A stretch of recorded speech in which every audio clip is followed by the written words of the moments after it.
Partai Demokrat pantas malu, dan apa yang dilakukan Partai Demokrat ini justru memperkuat dugaan bahwa sebenarnya di belakang atau bersama-sama dengan Roy Suryo, yang ingat Roy Suryo adalah mantan wakil ketua umum Partai Demokrat. Saya turut mendukung semua teman-teman ini, dan sebetulnya sebagaimana tadi dikatakan, Partai Demokrat layak malu ya melakukan apa yang mereka lakukan. Ya, terutama tadi mendengar cerita dari istrinya Budius. Siapa namanya tadi? Sudirowi ya.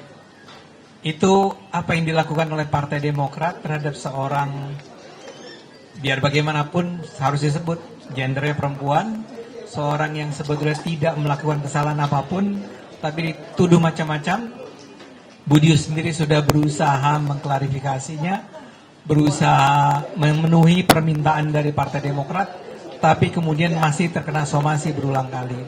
Partai Demokrat pantas malu, dan apa yang dilakukan Partai Demokrat ini justru memperkuat dugaan bahwa sebenarnya di belakang atau bersama-sama dengan Roy Suryo, yang ingat Roy Suryo adalah mantan wakil ketua umum Partai Demokrat.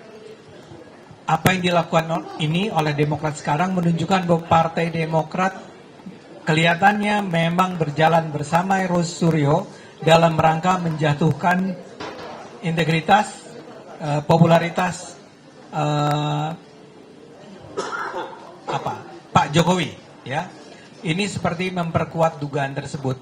Jadi saya menyarankan memang dengan segera teman-teman Demokrat itu menghentikan langkah-langkahnya yang justru akan memperburuk reputasi mereka dan juga memperburuk keutuhan koalisi Indonesia Koalisi Indonesia Maju. Sebaiknya memang ini tidak dilakukan karena ini akan juga mencemarkan reputasi kualitas Kim dan sekaligus menjatuhkan nama baik Pak Prabowo. Terima kasih. Ya, terima kasih Bang Ade Armando.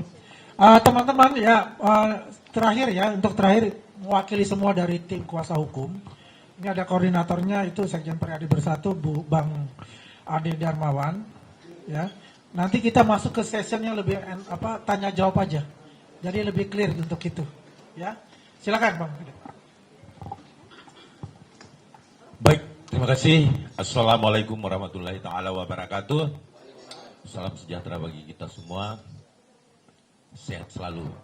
Teman-teman media, rekan-rekan media, bahwa hari ini kami melihat antusias dari teman-teman relawan tetap solid dalam menghadapi kondisi apapun.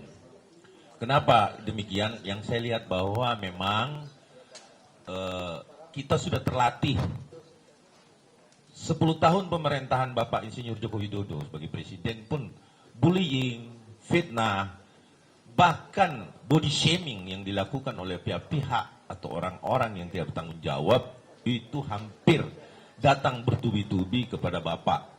Sehingga terbiasalah kami sebagai relawan untuk menghadapi hal-hal seperti itu. Tapi percayalah, ada memang pihak-pihak yang memang tidak tahan, walaupun hanya sekali, walaupun hanya berlangsung cuma seminggu, atau anti kritik.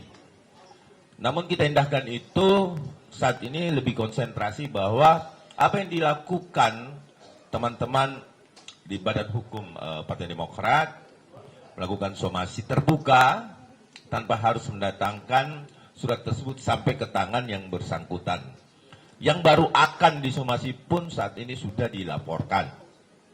Bahwa kami tetap menyayangkan hal itu, namun tetap berkomunikasi baik kepada teman-teman tim hukum, dan harapan kita bahwa ini tidak perlu dilanjutkan. Kenapa demikian? Karena hal yang menjadi sia-sia dan juga membuang waktu untuk itu.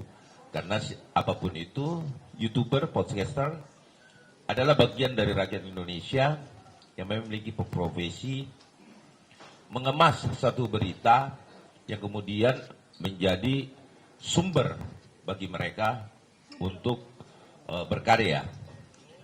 Yang terpenting adalah bahwa saat ini karena sudah berbentuk laporan, Maka kami dari tim hukum tetap konsentrasi pasal apa yang dilaporkan, ya, kemudian apa yang menjadi alat bukti serta barang bukti, karena di dalam KUHP yang baru itu harus 8, ya, syarat, beda dengan di KUHP lama hanya 5. Nah, tapi kita akan sortir baik-baik, kita akan lihat bila memang ada panggilan polisi yang dilayangkan baik itu klarifikasi maupun panggilan seperti apa yang akan diterima oleh para tersangka. Kami juga para pelapor, calon terlapor, belum terlapor ya. Ya karena belum dipanggil kan. Jadi kita lihat apakah seperti apa bukti-bukti yang dilayangkan untuk menerima laporan tersebut. Demikian dari kami, tetap kami menunggu apa yang menjadi panggilan polisi, dan kami tetap akan menghadapi tentunya dengan prosedur hukum yang ada. Terima kasih. Tim hukum di sini terbagi menjadi 4 bagian. Yang pertama adalah Pradi Bersatu dengan Pospenkum, ya, Posko Penegakan Hukum Pradi Bersatu. Kemudian ada THMP, Tim Hukum Merah Putih, ya. Kemudian ada petisi ahli, dan ada saudara saya di sudut sana, ya, Farhad Abbas, Associate. Jadi memang ini adalah gabungan yang akan kita kolaborasi bersama-sama.